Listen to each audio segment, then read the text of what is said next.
Good morning all. सगळ्यांनाच माहिती आहे आज आपण खूप महत्वाचा टॉपिक म्हणजे GST, goods and service tax घेऊन आलो आहोत. ओके. सगळ्यांनाच प्रश्न पडत असेल गुड्स अँड सर्व्हिस टॅक्स म्हणजे नेमका काय? जीएसटी जीएसटी तुम्ही सगळीकडनंच ते ऐकत आलाय, correct? So goods and service tax नावाप्रमाणे गुड्स आणि सर्व्हिसेस वरती लागणारा टॅक्स आहे. ओके. आता ह्याच्या आधी टॅक्सेस म्हणजे तो आला कधी तर 1 जुलै 2017 साली इंट्रोड्यूस झाला.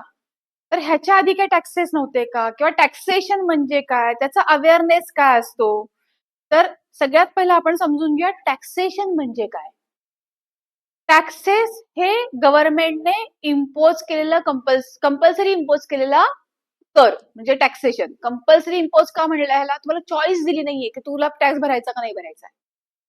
आता गव्हर्नमेंटनी हे कंपल्सरी इम्पोज का केले? तर टॅक्सेस म्हणजे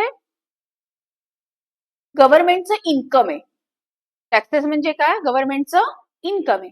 हे गव्हर्नमेंटचं इन्कम गव्हर्नमेंटला जर मिळालं नाही तर गव्हर्नमेंट खर्च करू शकत नाही. आता गव्हर्नमेंटचं इन्कम कुणाकडून? तर आपल्यासारख्या लोकांकडून. मुळात आपण लोकशाहीमध्ये जगतो आहोत. लोकशाही म्हणजे काय? लोकांनी लोकांसाठी निवडून दिलेलं सरकार, लोकांसाठीच. सो त्यांचे खर्च म्हणजे काय? तर लोकांसाठी केलेलेच खर्च हे गव्हर्नमेंटचे खर्च असतात. गव्हर्नमेंटचे इन्कम काय? तर लोकांनी दिलेलंच म्हणजे गव्हर्नमेंटचं इन्कम असतं. तर लोक सरकारला कर स्वरूपामध्ये पैसे देतात जे गव्हर्नमेंटचं इन्कम आहे. आता खूप लोकांना, आता मी तुम्हाला प्रश्न विचारते, तुमच्यापैकी कोणाकोणाला टॅक्सेस भरावेसे वाटतात? त्यांनी हात वरती करा. हो, म्हणजे ऑलमोस्ट तुमच्यापैकी फार रेअर लोकांचे हात वरती आलेले आहेत. बऱ्याच लोकांना असं वाटतं का टॅक्स घ्यायचा सरकारला. पण हा तुमचा दोष नाहीये, कारण का टॅक्स प्रणालीच आपल्याला नीट माहिती नाहीये. आपण सरकारला टॅक्स का द्यायचा? तर आपल्यालाच फॅसिलिटी मिळाव्या म्हणून. आता आपल्याला काय फॅसिलिटी मिळतात? तर गव्हर्नमेंटचे खर्च काय? ते आपल्या फॅसिलिटी म्हणजेच काय? जसं की आपण बघतो की सिग्नल बांधलेले आहेत, म्हणजे रोड साईन्स. वेगवेगळ्या ठिकाणी रोडचे साईन बनलेले असतात, नावांच्या पाट्या लिहिलेल्या असतात. आपण जर एखाद्या नवीन गावात जात असू तर आपल्याला कळत नाही नेमकं कुठल्या रस्त्याला वळायचं. हे जर तिथं पाट्या लिहिलेल्या असतील तर आपल्याला त्या पाट्या बघून पटकन जाता येतं. पोलीस यंत्रणा आहे. त्याच्यानंतर आपलं सैन्य लढतं आहे. आत्ताच रिसेंटली वॉर होऊन गेलेलं आहे. तुम्ही बघितलं असेल तर भरपूर खर्च आपले बरेचसे अस्त्र शस्त्र वापरली गेली. ती नक्की आधी खरेदी केल्याशिवाय वापरली गेली का? तर ऑफकोर्स ती आधी खरेदी करावी लागली किंवा ती बनवावी लागली, प्रोडक्शन करावं लागलं तेवढं त्याचं. सो त्याच्यासाठी पैसा लागतो. ओके. सो आता आजही आपलं सैन्य अनेक बॉर्डर्सवरती कंटिन्युअसली काम करतंय. जसं सियाचीन जर आपण घेतलं तर सियाचीनला जर आपलं सैन्य उभं करायचं म्हणलं तर ते तुकड्या तुकड्यांमध्ये उभं करतात, कारण का तिकडचं तापमान अगदी खूप -डिग्रीमध्ये असतं की आणि ऑक्सिजनची लेवलही खूप कमी असते. सो अशा ऍडव्हर्स कंडिशनला जर सैन्याला तिथे थांबवायचं असेल तर त्या प्रकारचा स्पेशल पेहराव त्यांना स्पेशल ड्रेस घ्यावा लागतो. त्या प्रकारचं पॅकेज फूड त्यांना प्रोव्हाइड करायला लागतं. त्या प्रकारचं लिक्विड पाणी त्यांना प्रोव्हाइड करायला लागतं. त्या सगळ्या फॅसिलिटीसाठी पैसा लागतो. मग हा पैसा कुठून देणार गव्हर्नमेंट? किंवा रिसर्च अँड डेव्हलपमेंट. जगामध्ये आपल्या देशाचं स्थान बळकट करणं हे सुद्धा तितकीच महत्वाची जबाबदारी असते, लक्षात घ्या. म्हणून जसं की आपण मंगलयान पाठवलं तर हा खर्च का केला गेला? तर तुम्ही जर मूवी बघितली असेल तर तुम्हाला कळलं असेल की काही करोडमध्ये तो खर्च आहे. सो काही करोड मधला खर्च हा नक्की कुठून झाला गेला? तर आपल्याच खिशातून. आपण जे टॅक्सेस पे करत असतो तर त्यातनंच हे करणं गरजेचं आहे. का? अनेक महासत्ता असणारे देश आहे, त्यांचं वर्चस्व राहतं. जर आपण त्यांच्या सोबतीने या ऍक्टिव्हिटी करत असू तर आपलाही त्यांच्या बरोबरीने जगामध्ये नाव राहतं. हेही करणं तितकंच खूप महत्वाचं आहे. जगामध्ये टिकून राहण्यासाठी या सगळ्या गोष्टी खूप मॅटर करतात. प्रोग्रेस करणं महत्वाचं आहे. आपलं टॅलेंट जगासमोर दिसतं की भारतातले लोक काही कमी नाहीयेत, त्यांचं टॅलेंट खूप आहे. सो मंगलयान जेव्हा गेलं तेव्हा भारतासाठी प्राऊड मुवमेंट होती. म्हणजे आपल्यासाठी एक न्यूज होती टीव्हीवरती बघण्यासाठी. पण जेव्हा आपण अशा प्रकारच्या मूव्ही बघतो त्यावेळेस आपल्याला कळतं की किती पैसा लागतो, किती खर्च लागतो. लोकांनी किती अहोरात्र काम करून त्याच्यासाठी वेळ दिलाय. आणि मग आपण त्या अनेक देशांच्या जसं की रशिया, चायना, USA हे सगळे ह्या देशांची नावं आहेत की ज्यांनी वेगवेगळ्या ग्रहांवरती पाऊल ठेवण्याचे प्रयत्न केले, त्या तिथपर्यंत पोहोचले. आणि आता आणखीन एक नाव त्या यादीत आलं ते म्हणजे आपल्या भारताचं. आणि भारतातलं टॅलेंट एवढं जबरदस्त होतं की कुठल्याही देशाच्या खर्चाच्या निम्म्याही पेक्षा कमी खर्चामध्ये आपण ते सक्सेसफुल प्रोजेक्ट केला. तो ह्या सगळ्यासाठी पैसा पुरवणं हे सरकारला मॅन्डेटरी असतं, तो पुरवावा लागतो. मग हा पैसा सरकारकडे कुठून येणार? लेटेस्ट आणखीन उदाहरण घेता येईल कोविड सारखं. कोविडला सुद्धा जेव्हा लोकांच्या खिशात पैसे नव्हते तेव्हा वेगवेगळ्या योजनांद्वारे किंवा अगदी आपल्या रेशनच्या दुकानावर ₹5 ₹10 किलोने अन्नधान्य पुरवायचं काम हे सरकारने केलं. अर्थात सरकारकडे अन्नधान्य आलं कुठून रेशनच्या दुकानावर दिला तर त्यांना ते परचेस करावं लागतं रेग्युलर रेटनी आणि मग ते कमी पैशात आपल्याला देतात किंवा व्हॅक्सिनेशन फ्रीमध्ये दिलं. तो पोलीस यंत्रणा, research and development, medical, education, an number of government एम्प्लॉईची सॅलरी, इन्फ्रास्ट्रक्चर, सगळ्यात मोठा खर्च आणखीन इन्फ्रास्ट्रक्चर, रोड्स बांधणे, हायवे बांधणे, टनेल बांधणे, डॅम बांधणे यासारखे इन्फ्रास्ट्रक्चर, हे इतके सारे खर्च हे गव्हर्नमेंटला करायला लागतात जे गव्हर्नमेंट आपल्याकडनं पैसे घेऊनच करू शकतो. आणि मग भारतामध्ये 2 प्रकारचे टॅक्सेस आहेत, ते म्हणजे डायरेक्ट टॅक्स आणि इनडायरेक्ट टॅक्स. डायरेक्ट टॅक्स म्हणजे आपण स्वतःहून भरतो तो. आता तुमच्या सगळ्यांकडे तर सगळेजण ज्याच्या लोक पुण्यामध्ये किंवा शहरामध्ये राहत असतील तुमच्याकडे टॅक्स पावती येत असेल घराची, पाणीपट्टी, घरपट्टीची येते ना, राईट. मग तुम्ही ही स्वतःहून भरता, राईट. तुम्ही तुमच्या वतीने दुसऱ्याला देत नाही. तुम्ही काय करता, पीएमसीच्या टॅक्स साईट वरती वगैरे जाऊन तुमचं ऑनलाईन पेमेंट करता. म्हणजे हा टॅक्स तुम्ही कसा भरला, directly to government. So it is called as direct tax. Okay. पण तुम्ही दुकानामध्ये जाता आणि कोलगेट परचेस करता. कोलगेट जेव्हा परचेस करतात तेव्हा कुणी अगदी लहान मुलगा जरी गेला दुकानावर तर त्याला आईने शिकवलेलं असतं की त्याच्यावरची किंमत बघा. मग तो काय करतो, त्या कोलगेटवरची प्राइस बघतो. ओके. सो त्या प्राइस वरती काय लिहिलेलं असतं, करेक्ट, MRP. काय लिहिलेलं असतं, MRP. आणि आणखीन एक ब्रॅकेट मध्ये लिहिलेलं असतं, कोणाला सांगता येईल का, MRPच्या बरोबरीने ब्रॅकेट मध्ये काय लिहिलेलं असतं,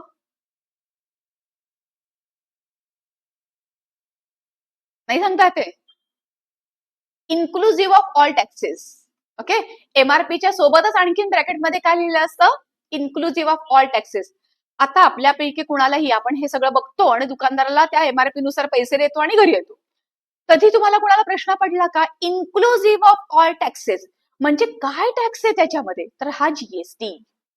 ओके. आत्ताचा जीएसटी, पूर्वीचा म्हणजेच 1 जुलै 17 नंतर पासून जीएसटी. पूर्वी होते ना टॅक्सेस, इनडायरेक्टलीच होते. का, कारण का आपल्यासारख्या लोकांना, आपणही म्हणतो अरे ती व्यक्ती टॅक्सेस नाही भरत आहे. तुम्ही सगळे इथे जेवढे बसला आहात ना तेवढे सगळे जण टॅक्सेस भरत आहात. मी आता म्हणलं तसं दुकानात जाऊन जे लोक तुम्ही MRP वरती वस्तू खरेदी करताय, तुम्ही सगळ्या लोकांना सरकारला टॅक्स दिलाय आणि म्हणून तो सरकारकडे पोचतो. आणि मगाशी मी प्रश्न विचारला होता की तुमच्यापैकी कोण टॅक्सेस भरेल, एखाद दुसरा हात वरती आला होता, करेक्ट. म्हणजे काय, जर हा इनडायरेक्ट टॅक्स जर इम्पोज नाही झाला, इनडायरेक्टली वस्तूवरचा किंवा सेवावरचा सरकारने घेतला नाही, तर आपल्यापैकी किती जण सरकारला टॅक्स भरायला तयार आहेत. मग सरकारकडे पैसा कसा पोहोचणार. का एक म्हण आहे, सीधी उंगली से घी नाही निकल रहा है तो उंगली को टेढ़ी करो, कळतंय ना. तसं सरकारने केलंय. सरकारने तुम्हाला सरळ सरळ मागितलं नाही, टॅक्स द्या. सरकारला तुम्हाला विनंती करत बसावं लागेल, द्या टॅक्स, द्या टॅक्स. तर हे काही प्रॅक्टिकली पॉसिबल नाही. सो सरळ सरळ मिळणार नाही हे सरकारला माहितीये. त्यामुळे सरकारने काय केलं, तुम्हाला काही ऑप्शनच नाहीये. तुम्ही वस्तू खरेदीला गेलात, MRP बघितली, पैसे दिले म्हणजे तुम्ही टॅक्स देऊनच आला. तुमच्याकडे ही चॉईसच नाही की टॅक्स द्यायचा का नाही द्यायचा. तर अशा प्रकारे इनडायरेक्टली, आणि म्हणूनच जीएसटीला इनडायरेक्ट टॅक्स म्हणतात. डायरेक्ट टॅक्स आपण स्वतःहून बसतो. वन ऑफ द मोठा एक डायरेक्ट टॅक्स आपल्याला सांगता येईल तो म्हणजे इन्कम टॅक्स, जोही प्रत्येक व्यक्तीने खरं तर स्वतःचे इन्कम कॅल्क्युलेट करायचंय. इन्कम टॅक्सच्या नियमानुसार आपण जर टॅक्सेबल असू तर तो आपण आपला टॅक्स कॅल्क्युलेट करायचा आणि सरकारला भरायचा, आपणच भरायचा. That is called as direct tax.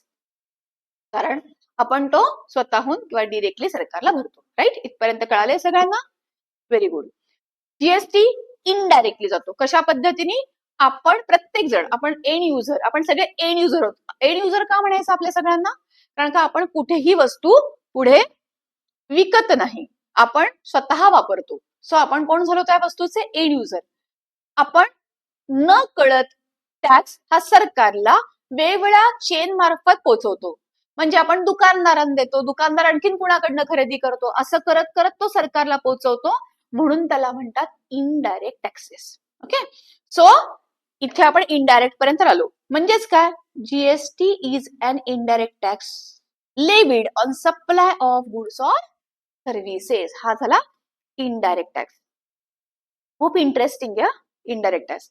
आता हा आणला, त्याच्या आधीचे टॅक्सेस काय होते तर तुम्हाला इथे एक स्ट्रक्चर दिसत असेल, स्टेट लेवल आणि सेंट्रल लेवल. आता हा मोठा प्रश्न सगळ्यांना पडतो, राज्य सेंट्रल हे काय. तर लक्षात घ्या, आपल्या घटनेनुसार जेवढं स्वातंत्र्य केंद्राला आहे तेवढं स्वातंत्र्य राज्यांना राज्य चालवण्याचं आहे. लक्षात घ्या. म्हणजेच काय तर राज्यांनी स्वतःचं इन्कम जनरेट म्हणजे टॅक्स स्वरूपात स्वतःचा रेव्हेन्यू जनरेट करायचा आहे आणि स्वतःचं सरकार चालवायचंय. ओके. सो त्यांना तेवढाच रेव्हेन्यू जनरेट करायचं म्हणजे त्यांनी त्यांचे टॅक्सेस इम्पोज करायचे. सो राज्यांनी इम्पोज केलेले टॅक्सेस एवढे होते. व्हॅट हा गुड्स वरती लागणारा होता. एंटरटेनमेंट टॅक्स हा तुम्ही मूवी वगैरे बघायचा त्याच्यावरती लागणारा होता. परचेस टॅक्स, एंट्री टॅक्स, लॉटरीवरचा tax, central sales CST, central sales tax, हे सगळे राज्यांनी इम्पोज केले होते. तसंच केंद्राचा स्वतःचा रेव्हेन्यू एक्साईज ह्या मॅन्युफॅक्चरिंगला लागायचा. त्याच्यानंतर सर्व्हिस टॅक्स जो कशावरती लागायचा, सर्व्हिसेसवर. बघा इथेच तुम्हाला डिफरन्स दिसेल, गुड्सवरचा टॅक्स वेगळा, ओके, सर्व्हिसवरचा टॅक्स वेगळा. ओके. CBD sad. आता ऑनलाईन स्टुडंट्स विचारतात की सीबीडी सॅड म्हणजे काय. सीबीडीचा फुल फॉर्म आहे काउंटर व्हॅल्युइंग ड्युटी. जेव्हा इम्पोर्ट करतो, ह्या दोन गोष्टी, जेव्हा आपण बाहेरच्या देशातनं मटेरियल इम्पोर्ट करतो त्यावेळेस कस्टम ड्युटी सोबत ह्या ड्युटीज पण लागायच्या ऍडिशनली, म्हणजे काउंटर व्हॅल्यू ड्युटी आणि स्पेशल ऍडिशनल ड्युटी पण लागायची. कळतं ना. तर आता ती काढलीये, कस्टम ड्युटी अजून नाही काढली, अजून कस्टम ड्युटी कंटिन्यू आहे. पण ह्या दोन ड्युटीज मात्र त्यांनी ज्या इम्पोर्ट सोबत लागायच्या त्या काढून टाकल्यात. ओके, कळलं. त्याच्यानंतर वेगवेगळे सेसेस. सेसेस म्हणजे काय असतं तर एक स्पेसिफिक टॅक्स असतो, जसं की कृषी कल्याण सेस म्हणजे हा टॅक्स स्पेसिफिकली शेतीसाठीच वापरला जाईल. किंवा स्वच्छ भारत सेस म्हणजे काय, स्वच्छ भारत सेस मधून गोळा होणारा पैसा भारत स्वच्छ ठेवण्यासाठीच वापरला जाईल. असे हे स्पेशल सेसेस होते, ते ही त्यांनी आता काय करून टाकलेत, काढून टाकलेत. आणि ऍडिशनल एक्साईज, ओके, लक्झुरियस गुडवरती ऍडिशनल एक्साईज हे लागायचा. तर हे सगळं म्हणजे हे सेंट्रल लेवलचे टॅक्सेस त्यांनी काढले. ओके, हे स्टेट लेवलचे टॅक्सेस त्यांनी काढले. ह्याच्याच वरनं काय दिसतंय, multiple taxes, multiple departments, multiple due dates, multiple return फायलिंगचे फॉर्म, मल्टिपल रजिस्ट्रेशन प्रोसेस, हे सगळं प्रत्येकाचं वेगवेगळं होतं, जे भयंकर त्रासदायक होतं. आणि हे जी स्ट्रक्चर जे त्रासदायक होतं ते त्यांनी काढलं आणि मग एकच टॅक्स आणला, तो म्हणजे गुड्स अँड सर्व्हिस टॅक्स. हे सगळं त्रास, मल्टिपल जे होतं, लोकांना त्रास कमी व्हावा, जे एन नंबर ऑफ टॅक्सेस आहेत, एन नंबर ऑफ प्रोव्हिजन आहेत, एन नंबर ऑफ कंप्लायन्सेस आहेत, ते कमी व्हाव्यात आणि त्यांना टॅक्स प्रणाली सोपी वाटावी, या दृष्टिकोनातनं जीएसटी आणण्यात आला. आणि जीएसटीचा बेस त्यांनी काय ठेवला, वन नेशन वन टॅक्स. लक्षात घ्या. आता वन नेशन वन टॅक्सचा आणखीन अर्थ सांगते. हे जे राज्याचे, हे जे काही टॅक्सेस स्टेट लेवल होते ते प्रत्येक राज्याचे होते, प्रत्येक राज्याचे. येस, बरोबर आहे. म्हणजे महाराष्ट्र राज्यामध्ये जो नियम आहे त्याचं म्हणणं आहे प्रत्येक राज्याचे वेगळे होते, तर प्रत्येक राज्याचा नियम आहे का, असं ऑनलाईन स्टुडंटचं म्हणणं आहे. हो, करेक्ट, प्रत्येक राज्याचे नियम वेगळे होते. म्हणजे मी जर महाराष्ट्रात आहे तर मी महाराष्ट्र व्हॅल्यू ऍडेड, त्याला एमवॅटच म्हणलं जायचं, मी महाराष्ट्र व्हॅल्यू ऍडेड टॅक्स शिकायचा. आणि उद्या जर माझी बदली गुजरातला झाली तर मी गुजरात व्हॅल्यू ऍडेड टॅक्स शिकायचा. का, कारण का महाराष्ट्रामध्ये व्हॅटचा नंबर कधी काढायचा, त्याचे लिमिट वेगळे, त्याचे रिटर्नचे फॉर्म वेगळे, त्याचे पेमेंट प्रोसिजर्स वेगळ्या, ड्यू डेट्स वेगळ्या. गुजरातमध्ये गेले की गुजरातच्या रिटर्नचे फॉर्म वेगळे, रजिस्ट्रेशन प्रोसेस वेगळी, रजिस्ट्रेशनचे लिमिट वेगळे. आणखीन मी राज्य बदललं तर सेम डिफरंट. ते तर जाऊ द्या, अगदी वस्तूचे रेट पण डिफरंट होते. म्हणजे महाराष्ट्रात जर अजूनही आहे बघा, खालती जर बघाल तर अल्कोहोलिक लिकर आणि पेट्रोलियम क्रूड ऑइल, डिझेल ह्याच्यावर हे अजूनही व्हॅट एक्साईजच्या मध्ये आहेत. म्हणजे काय तर आपण म्हणतो ना की गोव्याला पेट्रोल स्वस्त आहे, म्हणजे काय तर वस्तूचे दर सुद्धा राज्य टू राज्य बदलत होते. आता फक्त दोनच राहिलेत, एक अल्कोहोलिक लिकर, अगदी शुद्ध भाषेत प्यायची दारू, ओके, आणि तुमचं पेट्रोल डिझेल. ओके, ह्या वस्तू अजूनही जीएसटी मध्ये आल्या नाहीयेत. त्यामुळे अजूनही कंडिशन तीच आहे की त्याच्यावरती सेंट्रलचा एक्साईज लागतो आणि मग राज्यांचे व्हॅट लागतात. आणि म्हणून तर पेट्रोलच्या दरामध्ये राज्यामध्ये फरक आहे. आणि पूर्वीच्या काळी सगळ्याच गुड्स वरती हीच प्रोव्हिजन होती. राज्य बदलला, वस्तूच्या व्हॅटचा रेट पण बदलला. दुसरं महत्वाचं एक स्ट्रक्चर होतं, सर्व्हिस टॅक्स मात्र सेंट्रल लेव्हल टॅक्स असल्यामुळे जी काही प्रोव्हिजन सेंट्रल लावायचे ती ऑल ओव्हर इंडिया कंपल्सरी होती. व्हॅटचं मात्र तसं नाही, राज्य बदललं, व्हॅट बदलला. म्हणजे या जर पेनवरती महाराष्ट्र राज्यामध्ये 5% व्हॅट असेल तर गुजरात 4% लावेल, मध्य प्रदेश 8% लावेल, असं होतं. नक्कीच हे काय होतं, सगळ्यांसाठी त्रासदायक होतं. आणि म्हणून त्यांनी वन नेशन वन टॅक्स का केलं? अगदी सोपं, ह्या एका वाक्यातच सगळं आलं. म्हणजे काय, आता तुम्ही पेन घ्या आणि पेनवरती जर 5% जीएसटीचा रेट ठरला असेल तर मी काश्मीर टू कन्याकुमारी कुठेही जाऊ दे, मला पेनवरती जीएसटीचा दर 5% द्यायचा आहे. व्हॅट सारखा तो बदलत राहणार नाही. एक्साईज नाहीच आहे, एक्साईज तर निघूनच गेला. व्हॅट एक्साईज अगदी मॅन्युफॅक्चरिंग लेव्हलला लागायचा आणि मग पुढे तो बंद होत होता. मॅन्युफॅक्चरिंग लेव्हलला एक्साईज लागला की व्हॅट लागायचा आणि मग पुढे व्हॅटच कंटिन्यू व्हायचा. पण आता एक्साईज काढूनच टाकण्यात आलाय, सो ते एक डबल टॅक्सेशन होतं, ते संपलं. आता फक्त काय लागणार, जीएसटी. आणि त्या जीएसटीचा दर जर 5% राहिला असेल तो पुढे पण 5% आणि सगळीकडे तोच राहणार. म्हणून one nation one tax. One nation one टॅक्सचा आणखी अर्थ काय, जीएसटी रजिस्ट्रेशनची प्रोसेस जी प्रत्येक राज्यांची वेगळी होती, आता व्हॅटची, आता जीएसटीची कुठल्याही राज्यात जा, जो जीएसटीची प्रोसेस आहे तीच आहे. म्हणजे मला वेगळं जाऊन काही शिकायचं नाहीये.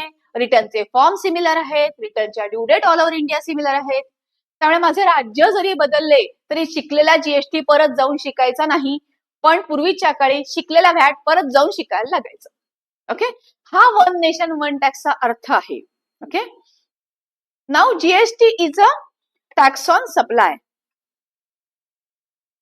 across the entire industry value chain. Okay, आणि credits or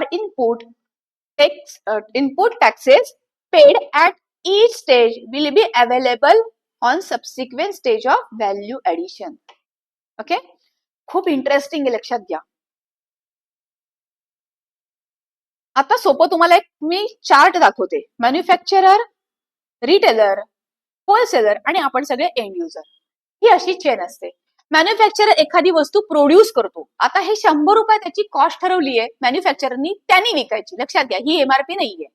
त्यालाही पुढच्या चेनमध्ये न्यायचे. त्यांनी त्याचं प्रोडक्शन कॉस्ट प्लस त्याचा प्रॉफिट कन्सिडर करून 100 रुपीज होलसेलरला देण्याची. मी जरा चेंज करते, इथे होलसेलरला पाहिजे, होलसेलर, रिटेलर. सो होलसेलरला त्याला द्यायची कॉस्ट पुढे रिटेलरकडे जाणार, पुढे एंड युजरकडे जाणार. या सगळ्याचा विचार करून त्याची स्वतःची कॉस्ट त्यांनी ठरवली आहे 100 रुपीज. समजा त्याच्यावरती 5% टॅक्स असेल तर त्याच्यावरती तो 5% लावतो, 5 रुपये, आणि 105 ला तो होलसेलरला विकतो. ही त्याची सेलिंग कॉस्ट होलसेलरसाठी झाली. पण टॅक्स हा सरकारला द्यायचा आहे. होलसेलरकडनं 5 रुपये घेऊन ते सरकारकडे जाणार आहे. तसंच होलसेलरसाठी परचेस कॉस्ट 105 होत नाही, होलसेलरसाठी परचेस कॉस्ट होते 100 रुपये. वरचा 5 हा टॅक्स आहे, लक्षात घ्या. होलसेलर त्याच्यामध्ये स्वतःचा प्रॉफिट ऍड करतो, म्हणजे झाले किती, 120. आता होलसेलरनी जी विकायची ती कॉस्ट झाली, त्याच्यावरती होलसेलर पण 5% टॅक्स लावतो. लक्षात घ्या, होलसेलर 100 वरती पण टॅक्स लावतोय, म्हणून तर आपण तो 5 रुपये कन्सिडर नाही केला. बेसिक व्हॅल्यू होलसेलरसाठी 100च राहणार, कारण का ती त्याची विक्रीची कॉस्ट आहे, खरेदीची कॉस्ट आहे, ज्यात तो 20 रुपये ऍड करून 120 ही त्याची विक्रीची कॉस्ट होते. आणि मग 5% जीएसटी लावून 12×5 = 6 रुपयाचा जीएसटी लागला, त्याचे 126 रुपये झाले. रिटेलरला ती वस्तूची बेसिक कॉस्ट पडली 120, रिटेलर स्वतःचा प्रॉफिट ऍड करणार, आता कॉस्ट झाली 150, आणि रिटेलर पण 5% टॅक्स लावणार, जो झाला 7.5 रुपये. सो 157 रुपये 50 पैसे ही कॉस्ट पडते एंड युजरला. आणि ही काय असते, तर जनरली तुमची एमआरपी असेल ऑर लेस दॅन एमआरपी असेल. लेस दॅन एमआरपी का, मे बी ही काय असू शकते, तुमची कॉस्ट डिस्काउंटेड असू शकते. म्हणजे जसं तुम्हाला डीमार्टला वगैरे किमती कमी करतात, 5% डिस्काउंट, 10 रुपये डिस्काउंट, व्हॉट एव्हर. त्यामुळे ती एमआरपी असेल किंवा लेस दॅन एमआरपी असू शकते. लक्षात घ्या, एमआरपी कोण ठरवतं, तर मॅन्युफॅक्चरर, कारण का ऑब्वियस त्याला प्रोडक्शन काढायचं आणि विकायचे. मधले कोण आहेत, शेवटी प्रॉफिट मार्जिन घेणार आहेत. फक्त मला जो मॅन्युफॅक्चररचं प्रॉफिट मार्जिन जास्ती मिळणार त्याचा माल मी विकणार, ही मेंटॅलिटी होलसेलर आणि रिटेलरची असते. आणि ही चेन मध्ये स्वतःचाही माल विकला गेला पाहिजे आणि प्रॉफिट मार्जिनही व्यवस्थित राहिला पाहिजे. त्या दृष्टिकोनातनं मॅन्युफॅक्चररच एमआरपी ठरवतो. कारण जर मॅन्युफॅक्चररनी एमआरपी नाही ठरवली तर प्रॉफिट मार्जिनसाठी होलसेलर, रिटेलर काहीच्या काही किमतीला वस्तू विकू शकतात. म्हणून एमआरपीज ह्या डिसाइडेड असतात. ओके, आता इथे काय झालंय, ही झाली सप्लाय चेन. ह्याला काय म्हणतात, manufacturer, wholesaler, retailer, end user. ही काय झाली, सप्लाय चेन झाली. आता बघा इथे, आता हे स्ट्रक्चर पूर्वी होतं हे लक्षात ठेवा. फक्त थोडीशी गंमत आहे ती मी तुम्हाला नंतर सांगेन आणखीन. आधी आता आपण टॅक्स कसा सरकारकडे जातो आणि एंड युजरचाच जातो. मधल्या लोकांना गोळा करायचा द्यायचा, गोळा करायचा द्यायचा. त्यांना त्यांच्या खिशाला तो खर्चही नाही आणि त्यांच्या खिशासाठी ते इन्कम पण नाहीये. लक्षात घ्या, इच हात से लेना है, उच हात से देना है. कसं, आता ह्याला आपण म्हणूया टॅक्स ऑन सेल म्हणजे आउटपुट टॅक्स मायनस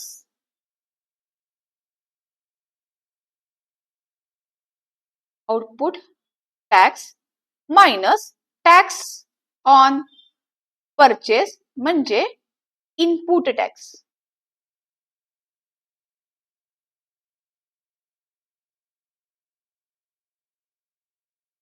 आता आपण चेननुसार उलट्या जाऊयात. रिटेलरचा टॅक्स ऑन सेल किती होता, 7.50 रुपये. रिटेलरचा टॅक्स ऑन परचेस किती होता, 6 रुपये. रिटेलरची व्हॅल्यू ऍडिशन किती आहे, व्हॅल्यू ऍडिशन म्हणजे रिटेलरनी त्या प्रोडक्टवरचा प्रॉफिट मार्जिन किती ठेवला त्याचा स्वतःचा, 120 ही बेसिक कॉस्ट आहे. त्यांनी किती ऍड केले, स्वतःची व्हॅल्यू किती ऍड केली रिटेलरनी, करेक्ट 30 रुपये. आता 30 रुपयावरचा जर 5% टॅक्स काढला तर किती येतो, 5चा पाडा म्हणा 3पर्यंत, 5×3=15 म्हणजे 1.5 रुपया. आता रिटेलर किती भरतोय बघा, 7.5 मायनस 6, 1.5 रुपया. म्हणजेच रिटेलरने हा जो टॅक्स जो पेएबल आहे रिटेलरला, हा कशावरचा, त्याच्या 30 रुपयाच्या व्हॅल्यू ऍडिशन वरचा आहे.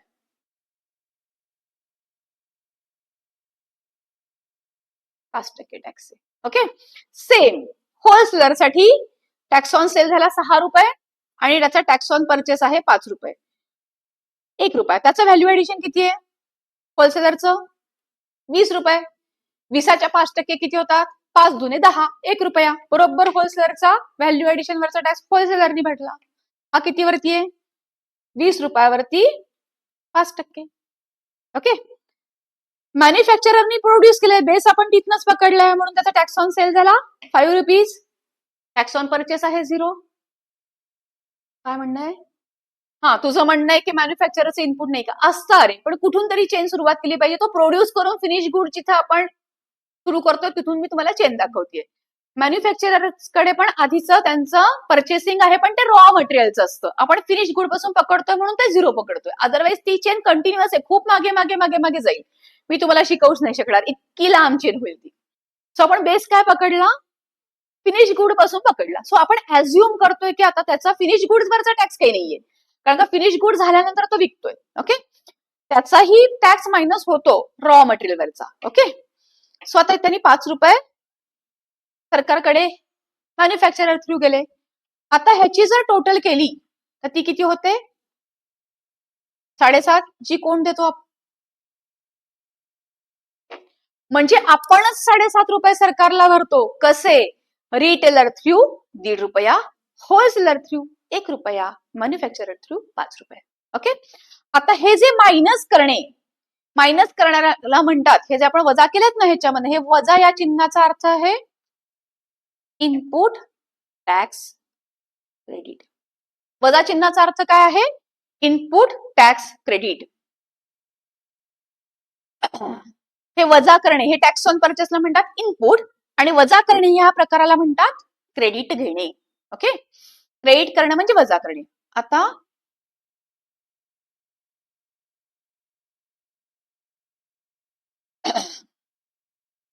आता महत्वाचं काय, या सगळ्यात महत्वाची गोष्ट अशी की ही सप्लाय चेन ही आधीपासून होती, जीएसटीत पण आहे. फक्त जीएसटी मध्ये गुड्स अँड सर्व्हिस टॅक्स अशी आहे ती. आधी सप्लाय चेन फक्त ही गुड्स साठी होती. सर्व्हिस टॅक्स हा सेंट्रल गव्हर्नमेंटचा रेव्हेन्यू होता.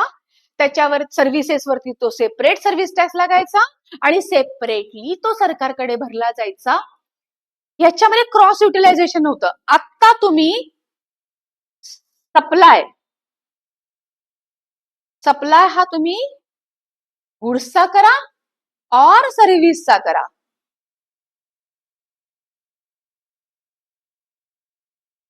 ओके, या दोन्हीवरती लागणारा टॅक्स एकत्रच असणारे आउटपुट भेदभाव नाही आता.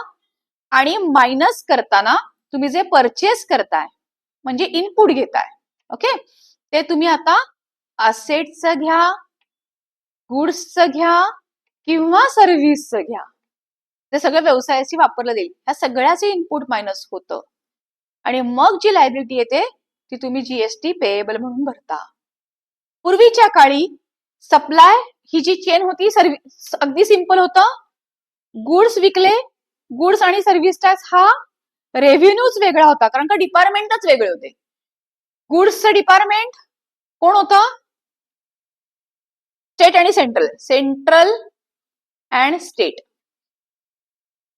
म्हणजे इथे जर मी टॅक्स लावलाय 5, ह्याच्यामध्ये अजून एक एक्साइज नावाचा टॅक्स लागायचा जो सेंट्रलकडे जात होता आणि मग त्याच्या पुढे असा व्हॅट लागायचा. आता आपण जी चेन बघितली ती जीएसटी साठी बघितली, ज्याच्यामध्ये एक्साइज काढून टाकण्यात आला आणि डिरेक्टली आता काय लागतो? व्हॅटच्या ऐवजी आता लागतो तो डायरेक्टली जीएसटी लागतो. सो गुड्स वरती काय होते? सेंट्रलचे टॅक्सेस एकदाच लागायचं. गुड्स वरती मॅन्युफॅक्चरिंग लेवलला एक्साइज लागायचा आणि नंतर जो लागायचा तो व्हॅट लागायचा. आणि सर्व्हिसेस वरती लागायचा तो सर्व्हिस टॅक्स जो कम्प्लीट कोणाचा होता? सेंट्रल. आणि व्हॅट कोणाचा होता? स्टेट. आता हे दोन डिपार्टमेंटच वेगळे, त्यामुळे व्हॅटचं इनपुट म्हणजे गुड्स वरचं इनपुट सर्व्हिसेसला वापरता येत नव्हतं आणि सर्व्हिस टॅक्सचे इनपुट गुड्सला वापरता येत नव्हतं. हा आणखीन मोठा ड्रॉबॅक. म्हणजे आता आपण बघतोय आयटॅब ही संस्था आहे जी सर्व्हिसेस प्रोव्हाइड करते. ओके, जीएसटीच्या इरामध्ये आयटॅबनी जरी तुमच्याकडनं सर्व्हिसेसवरचा जीएसटी कलेक्ट केला असेल तर आयटॅबला आता क्लासेससाठी जी फर्निचर परचेस केलंय, क्लासेससाठी कम्प्युटर परचेस केले, या वस्तूवरचाही जीएसटीचे इनपुट मायनस करता येतं. जसं आपण इथे इनपुट मायनस केले तसं व्हॅटच्या काळामध्ये आयटॅबला सर्व्हिस देतात म्हणून काय करता येत होतं? सर्व्हिसेस देतात म्हणून सर्व्हिस टॅक्स लावायचा होता स्टुडंटला. पण कम्प्युटरवरती दिलेल्या कम्प्युटर गुड्स आहे, कम्प्युटरवरती दिलेल्या व्हॅटचा आयटॅबला काही उपयोग नव्हता. फर्निचर, खुर्च्या, टेबल, तुमचे एसी, या सगळ्या वस्तूंवरच्या व्हॅटचा आयटॅबला काहीच उपयोग नव्हता.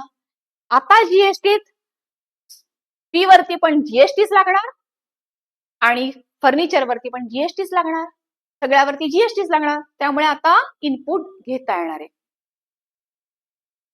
हे असं सगळं स्ट्रक्चर आहे. काही टॅक्सेस नाहीयेत. मी आता आपण 2 जे डिस्कस केले. अजून स्टॅम्प ड्युटी नाही आल्यात. म्हणजे अल्कोहोलिक लिकर, पेट्रोलियम अजूनही व्हॅट आणि एक्साइज मध्येच आहेत. स्टॅम्प ड्युटी म्हणजे आपण घरं वगैरे खरेदी करतो त्याच्यासाठी स्टॅम्प ड्युटी, रजिस्ट्रेशन फी अजूनही ती हे राज्याचा रेव्हेन्यू आहे. लोकल बॉडी टॅक्सेस जसं की पुणे म्युनिसिपल कॉर्पोरेशनची पावती, ग्रामपंचायतीची पावती हे अजून त्यांच्याचकडे आहेत. कस्टम ड्युटी इम्पोर्ट वरती इम्पोज अजूनही केलेली आहे, ती अजून जीएसटीत नाही आलेली आणि ती येणार आहे नाही कारण का सरकारला तुम्ही इम्पोर्ट करावं असं वाटतच नाही. इम्पोर्ट करणे म्हणजे दुसऱ्या देशाचं प्रोडक्शनला वाव देणे. सरकारची इच्छा आहे मॅक्झिमम प्रोडक्शन हे भारतातच व्हावं म्हणून इम्पोर्ट केलेल्या वस्तूंवर आजही इम्पोर्ट ड्युटी और याला आपण काय म्हणू शकतो? कस्टम ड्युटी आजही इम्पोज केलेली आहे. आणि एक्सपोर्ट ड्युटी खूप कमी ठिकाणी आहे, ऑलमोस्ट नाहीये कारण का सरकारला एनकरेज करायचं एक्सपोर्ट. ओके, त्यामुळे ती मोस्टली एक्झम्प्ट आहे. प्रोफेशनल टॅक्स पगारातनं डिडक्ट होणारा पीटी तोही आजही चालू आहे. सो हे एवढे टॅक्सेस अजूनही जीएसटी मध्ये आलेले नाही. आता आज आपलं अगदी इंट्रोडक्शन सेशनच आहे, पण तुम्हाला प्रश्न पडला असेल की आपण आणखीन काय काय टॉपिक कव्हर करणार आहोत. तर खूप आहे. जसं की एवढं सगळं आता हे सगळं स्ट्रक्चर ठेवायचं म्हणजे प्रत्येक बिल मेंटेन करायला लागतं. मी 1 रुपयाचा जरी सेल केला तरी मी 1 रुपयाचं बिल जनरेट करायला लागतं. त्याच्यावरती जीएसटी लावायचा, वस्तूवरती HSN कोड म्हणजे काय, सॅक कोड म्हणजे काय, ते सगळं टाकायचं. ओके, मग बिल रेज होणार. हे छोट्या दुकानदाराला जमत नाही. त्यामुळे छोट्या दुकानदार म्हणजे कुठला, आपल्या कोपऱ्यावरती पण सगळ्यांना माहितीये स्टेशनरीचं दुकानदार असतं. छोटासा दुकानदार आहे, जीएसटीचं रजिस्ट्रेशन करावं लागलंय, जीएसटीचा नंबरही काढलाय, पण कुठलं तरी एक छोटं पोरग तर म्हणतो, दादा एक खोडरबर द्या. अरे हे दुकानदार म्हणू शकत नाही, थांब बाळा जीएसटीचं बिल लिहू देत मला तुला. हे प्रॅक्टिकली पॉसिबल नाहीये. मग अशा छोट्या दुकानदारांसाठी स्कीम्स काढल्या, जसं की कंपोजिशन स्कीम आहे. इम्पोर्ट एक्सपोर्टला ड्युटी भरल्यानंतर जो आयजीएसटी लागतो तो कसा लागतो, एक्सपोर्टला काय फॅसिलिटीज आहेत, टॅक्स जीएसटी भरायच्या नाहीत म्हणून. त्याच्यानंतर TDS TCS असतो. त्याच्यानंतर इनपुट टॅक्स क्रेडिट आपण घेतलं या सगळ्यावरचं, पण खरंच सगळ्यावरचं घेता येतं का, तर ह्याच्यामध्ये पण काही कॅटेगरीज इनएडमिसिबल आहेत, जे आपल्याला माहिती पाहिजेत. इनएडमिसिबल ह्या अशा काही कॅटेगरीज असतात की जे आपल्याला माहिती पाहिजेत, त्या आपल्याला बघायच्या आहेत. त्याच्यानंतर कॅल्क्युलेशन्स, इनपुट आउटपुटचे काही नियम आहेत का, जीएसटीचे प्रकार आहेत, जसं म्हणलं की आता आपल्याला IGST म्हणजे काय, CGST म्हणजे काय, SGST म्हणजे काय, इंटरस्टेट राज्याच्या बाहेर विकायचं तर काय जीएसटी लागतो, राज्यातल्या राज्यात विकायचं तर काय जीएसटी लागतो, मग तो कसा वजा करायचा. एक नाही, अजून खूप गोष्टी आहेत. जीएसटीचे रिटर्न कसे भरायचे, त्याचे ड्यू डेट्स काय असतात, त्याच्यानंतर LUT म्हणजे काय आहे, त्याच्यानंतर खूप गोष्टी सांगता येतील की वेगवेगळे राज्य आहेत तर रजिस्ट्रेशन मी एकच काढणार का प्रत्येक राज्याचं वेगळं काढायचं असतं. तर ह्या सगळ्या गोष्टी खूप इम्पॉर्टंट आहेत, ज्या आपल्याला फर्दर जवळजवळ आपल्याला 15-16 दिवस आपल्याला थेरी पार्टच पहिला चांगला शिकायचा आहे, की ज्याच्यामध्ये आपण कुठून कुठून या गोष्टी घेणार आहोत, की कशाला काय करायचंय. लक्षात घ्या, आपल्यासाठी अगदी सिंपल आहे, की तुमच्यासाठी बरोबर आहे. तुम्हाला काय वाटतं, आउटपुट मधून इनपुट मायनस झालं की झाली, जीएसटीची लायबिलिटी भरली. इनपुट पण सगळं वजा करता येत नाही, कसं पण वजा करता येत नाही. आयजीएसटीला आयजीएसटीच वापरा, असे काही नियम आहेत त्याचे. इतका मोठा पार्ट आपल्याला अजून पुढे कव्हर करायचा आहे. ओके, सो थेरॉटिकल पार्ट आहे, इंटरेस्टिंग आहे. लक्षात घ्या, कायदा आहे. कायदा हा आपल्याला जसा आहे, जसा मांडलाय तसाच शिकावा लागतो. आणि कायदा कळला की पुढे काम करण्यासाठी आपल्याला अतिशय सोपं जातं. का, तुम्ही सगळे अकाउंटंट म्हणून काम करताय, करेक्ट, राईट. कुठे ना कुठेतरी अकाउंटंट म्हणून करत असाल किंवा करणार असाल, तो तुमच्याकडे प्रत्येक बिल येतो. लक्षात घ्या, तुमचा ओनरने जीएसटीचं मॉड्यूल नाही केलेलं आहे, त्यामुळे त्यांना काय वाटतं की कुठेही आपण जावं आणि जीएसटी आहे का, घ्या माझा जीएसटीचा नंबर, म्हणजे काय, आपला आउटपुट मधनं वजा करता येईल असं त्यांना वाटतं. म्हणून मग ते ओनर दुनियाभराची बिलं गोळा करतात आणि एक अकाउंटंटच्या पुढे आणून देतात की हे घे बाबा, ह्याच्यातनं आपल्याला जीएसटी आहे, आपल्याला इनपुट घेता येईल, वजा करता येईल. मी जसं तुम्हाला इनपुट घेता येईल म्हणजे नाही काय, मी इथं दाखवलं वजा करता येईल, वजा करता येईल, मग आपल्याला कमी टॅक्स भरायला लागेल. तर ऍज अन अकाउंटंट तुम्हाला माहिती पाहिजे, भले त्यांनी गठ्ठा उचलून आणून दिलाय, ह्याच्यापैकी कुठल्या बिलांचा जीएसटी मला वजा करता येणार आहे, कुठल्या बिलांचा वजा नाही करता येणार आहे, हे अकाउंटंट म्हणून तुम्हाला माहिती पाहिजे. ड्यू डेट्स तुम्हालाच माहिती पाहिजेत. इनपुट घ्यायचं तर कसं घ्यायचं. लक्षात घ्या, या सप्लाय चेन मध्ये रिटेलरला होलसेलरनी हे हा 1 रुपया भरला का बघावं लागतं. होलसेलरला मॅन्युफॅक्चररनी त्याचं इनपुट म्हणजे 5 रुपये भरले की नाही बघावं लागतं जीएसटीच्या पोर्टलवर. मग हे अकाउंटंट, त्यांच्याकडे काम करणारे हे अकाउंटंटचं काम आहे की इनपुट कसं क्रॉस चेक करायचं, कुठलं इनपुट व्हॅलिड आहे जे घेता येतं, आणि मग लायबिलिटी कशी काढायची. कंपोजिशन स्कीम कोण घेऊ शकतं, कोण बाहेर राहू शकतं, कोण त्याच्यामध्ये ऑप्ट आउट करू शकतं. बरं, ऑप्ट आउट कायमचं राहता येत नाही, ठराविक टर्नओव्हर वगैरे क्रॉस झाले की तुम्हाला त्या कंपोजिशन स्कीम मधनं बाहेर पडायला लागतं. तर ह्यासारख्या गोष्टी तुम्हाला अजून डिटेलमध्ये आपल्याला शिकायच्या आहेत, की ज्याचा फायदा तुम्हाला प्रत्यक्ष काम करताना आणखीन होईल. ज्या चुका ज्यांचा अजून जॉबच सुरू नाही झालाय, त्यांच्या चुका होण्याची शक्यता ऑलमोस्ट नसेलच, म्हणजे कारण आधीच शिकताय. पण जे ऑलरेडी काम करतात त्यांना हा फरक प्रकर्षाने जाणवेल की ह्या गोष्टी आपल्याला माहिती असणं कितीतरी मॅन्डेटरी होतं. माझ्या मते आपलं हे पहिलंच लेक्चर आहे, खूप बर्डन होईल नको. आज आपण आता इथे थांबूयात आणि असेच रोज इंटरेस्टिंग टॉपिक घेऊन वेगवेगळे पुढे जाऊयात. ओके, खूप इंटरेस्टिंग आहे, लॉ आहे पण इंटरेस्टिंग आहे. Okay, bye, thank you very much. उद्या भेटू.